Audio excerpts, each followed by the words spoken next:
love what food does and I love cooking. I'm really lucky that I've found something that I can call a profession, but it's also my greatest love.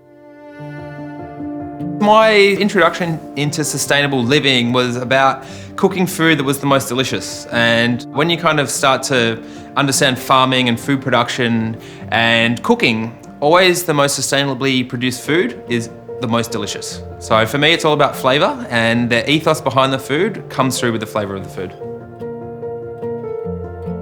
Future Food System is an absolutely crazy, wild experiment. We could have done this project in a much more private area. We could have done it on a farm in the countryside, but we've gone as hectic as possible, and we're in central Melbourne in Federation Square. So we're completely on show. We're generating our own power, we're taking care of our own waste, we're growing our own food. Like, it's a really exciting experiment.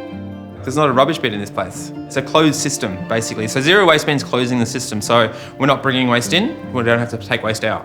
The amount of things that you can just, by small applications, turn into something that's valuable again is really amazing. Innovation's so important. Like, we take a lot of our inspiration from proven primitive techniques of cookery, but we're introducing new technology into it. Like, the induction that we're using is the most phenomenal thing to cook on, because I can move a pan and it'll only heat where that pan is, and the exhaust will follow it. So it's using minimal amount of power. You know, the fact that these appliances are so efficient and they are so good at what they do, we're already reducing our emissions by just having, you know, this great equipment. So when you're striving to be the best, you need the best, and that's what Miele have. It can be really overwhelming to change your whole lifestyle to be more sustainable, but little things make a huge difference, more than a lot of people think. Even if it's as simple as growing a pot of parsley on your balcony. You know, it seems really novel and really small, but parsley is going to be the most delicious because you pick and eat it. It's not been refrigerated, it's not been trucked around the countryside, it's not in a plastic bag. Just making small changes daily, weekly, monthly, yearly actually have a huge effect.